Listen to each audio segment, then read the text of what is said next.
대한민국 유통지도의 절대 강자였던 노란색 제국 이마트가 흔들리고 있습니다.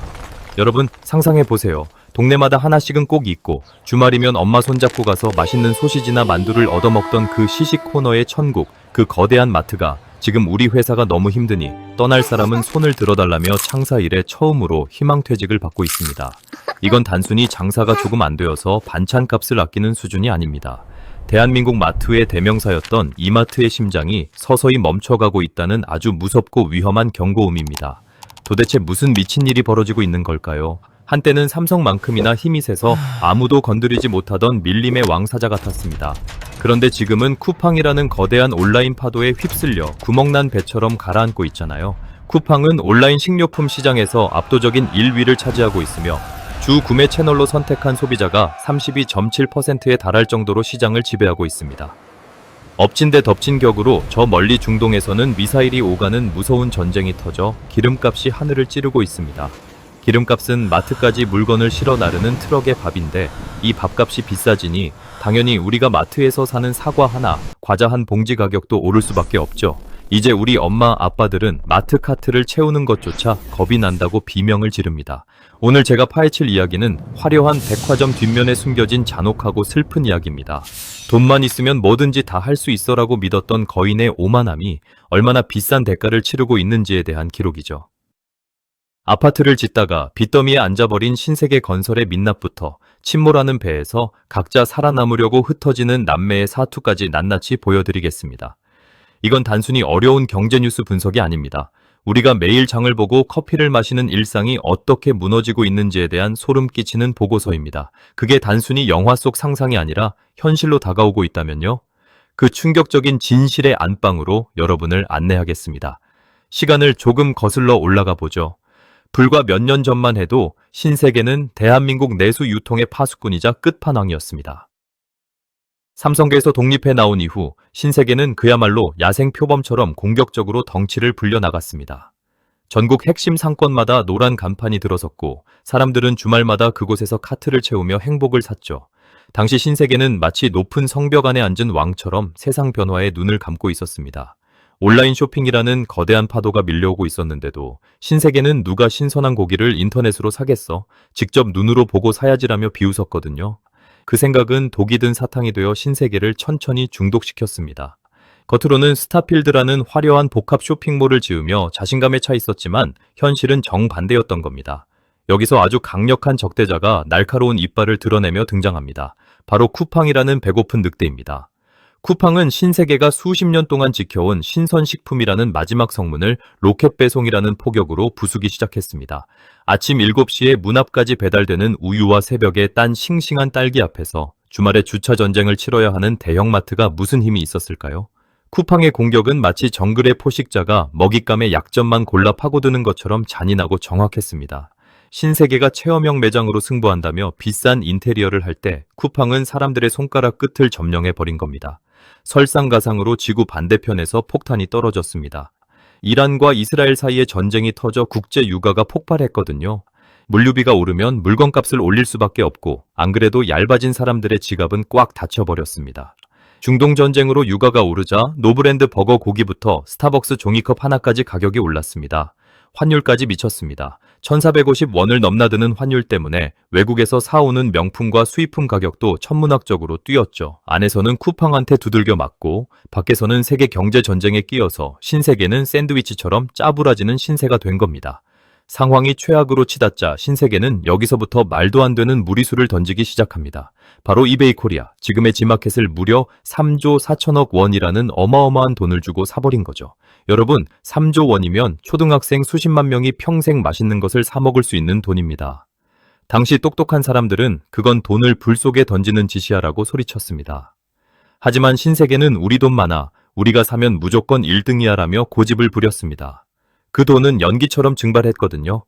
지마켓은 이제 그룹의 애물단지가 되어 매달 엄청난 손해를 보고 있습니다. 지마켓의 낡은 시스템을 고쳐야 하는데 들어가는 비용이 예상보다 훨씬 컸던 겁니다. 결국 지마켓은 마치 고장난 중고차를 새 차 가격에 산 것과 다름없는 상태가 되었습니다. 게다가 그룹의 보석 같았던 스타벅스마저 사고를 쳤습니다. 기억하시나요? 스타벅스 가방에서 발암물질, 즉 암을 일으킬 수 있는 나쁜 성분이 나왔던 사건 말입니다. 커피하면 스타벅스라고 믿었던 사람들은 배신감을 느꼈습니다. 신세계가 스타벅스 주인을 완전히 한국 사람으로 바꾸자마자 이런 일이 터지니 사람들은 주인이 바뀌더니 관리도 엉망이네라며 등을 돌리기 시작했습니다. 여기에 정용진 회장님의 이른바 멸공 발언 논란까지 터지면서 스타벅스 불매 운동이 벌어지기도 했죠. 정치적인 발언 하나에 기업의 가치가 깎이는 모습은 리더십의 불안함을 그대로 보여줬습니다.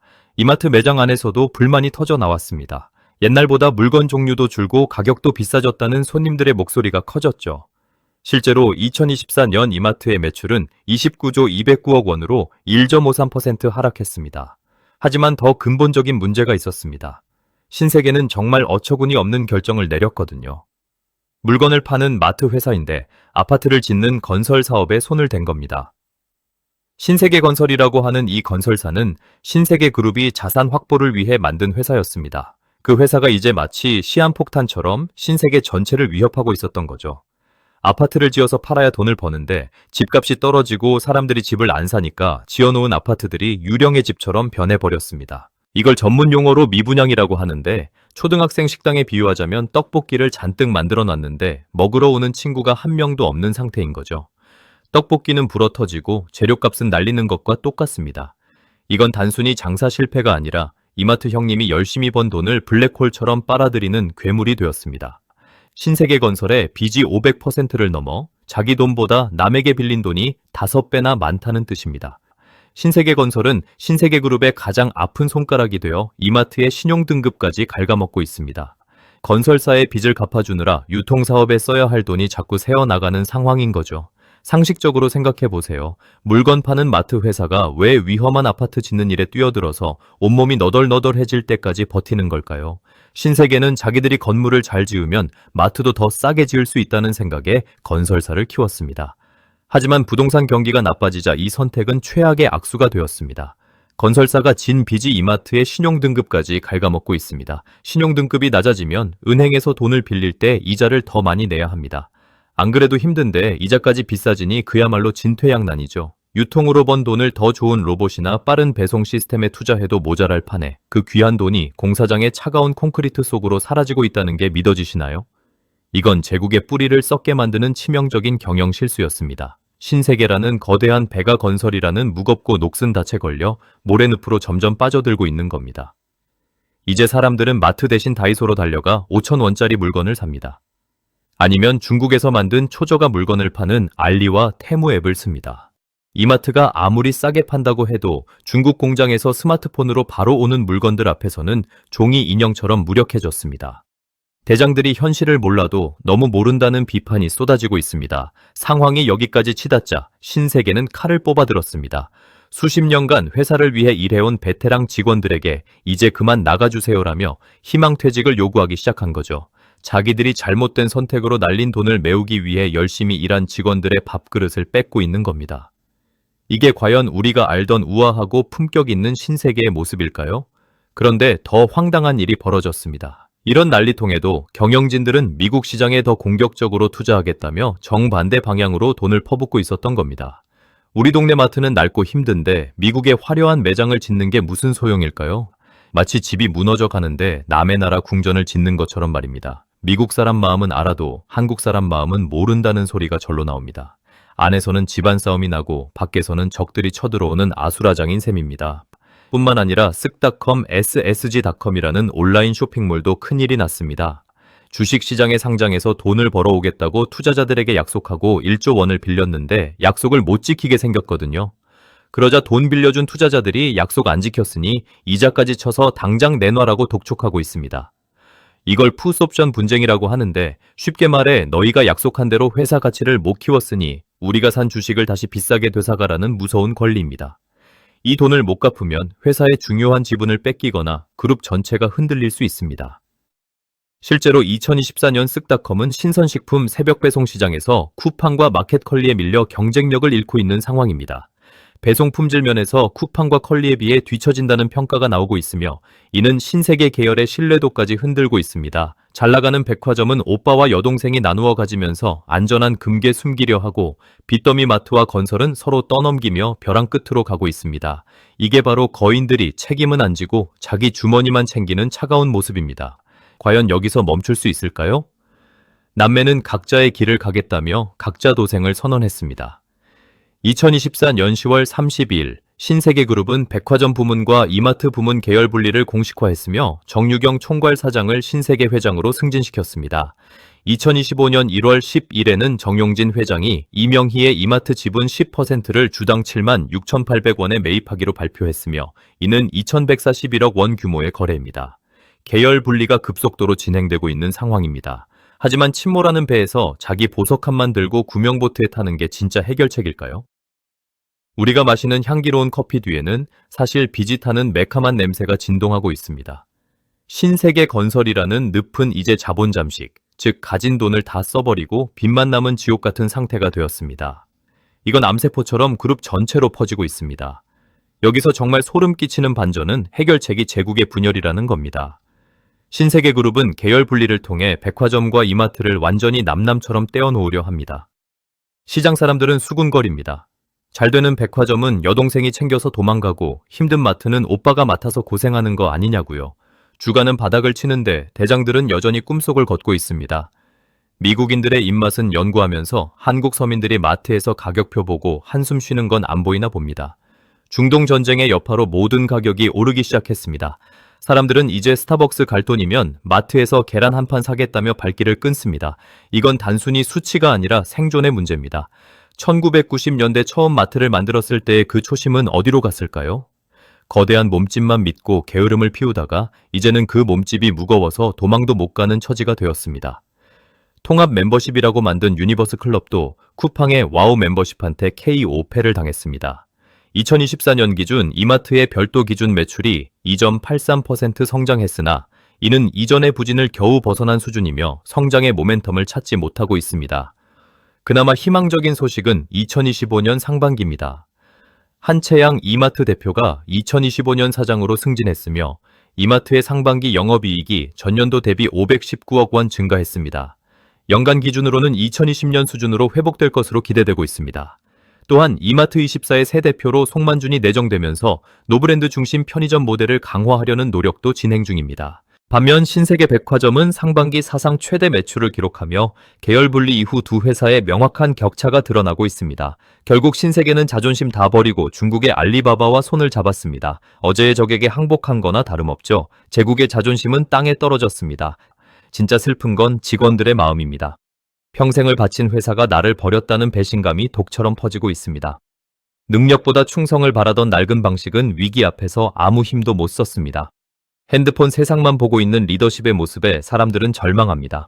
이제 건물까지 팔고 있습니다. 내 집이었던 마트 건물을 팔아서 현금을 만든 뒤 빚을 갚고 다시 그 건물에 월세를 내고 들어가는 세일앤리스백을 하고 있습니다.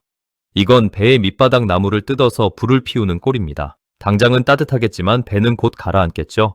시장의 평가는 냉혹합니다. 은행들도 이제 돈을 안 빌려주려 합니다. 동맥경화처럼 돈이 안 도니까 월급 줄 걱정까지 해야 합니다. 그런데도 백화점은 사상 최대 매출이라며 샴페인을 터뜨립니다. 동생은 굶주리는데 언니는 명품 파티를 하는 격이죠. 이제 내일 당장 부도가 나도 이상하지 않을 만큼 급박합니다. 만약 무너지면 우리 경제 전체가 흔들리는 큰 폭탄이 될 겁니다. 자산 유동화라는 이름으로 남은 뼈마디까지 팔아치우는 이 모습이 거인의 마지막일까요? 거인의 발걸음은 이제 휘청거립니다. 하지만 투자자의 차가운 눈으로 보면 이 위기가 기회가 될 수도 있습니다.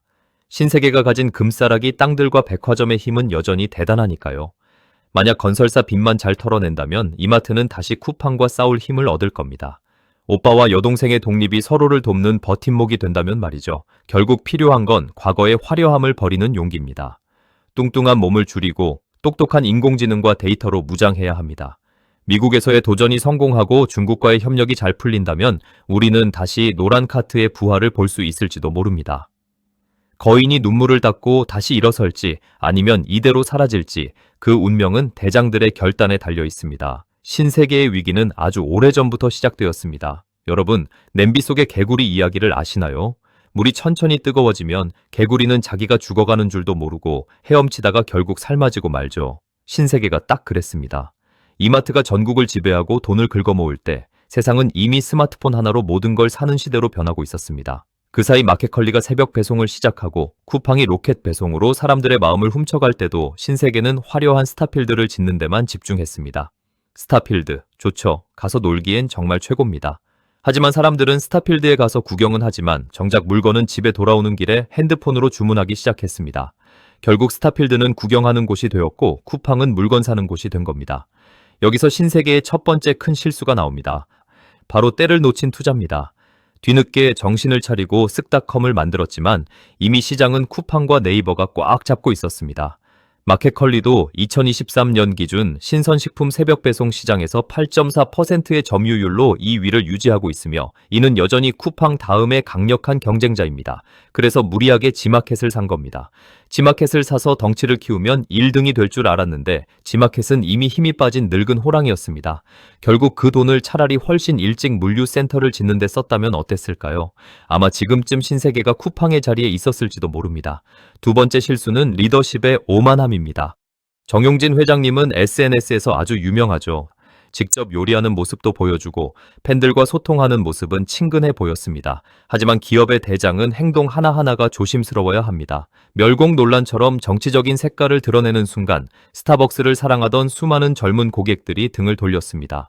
기업은 물건을 팔아야지 싸움을 팔면 안 됩니다. 고객을 적으로 만드는 리더십은 결국 주주들에게 피해를 줍니다. 세 번째는 건설업의 늪입니다. 유통업과 건설업은 완전히 다른 세계입니다. 그런데 신세계는 자기들이 건물을 잘 지으면 마트도 더 싸게 지을 수 있다는 생각에 건설사를 키웠습니다.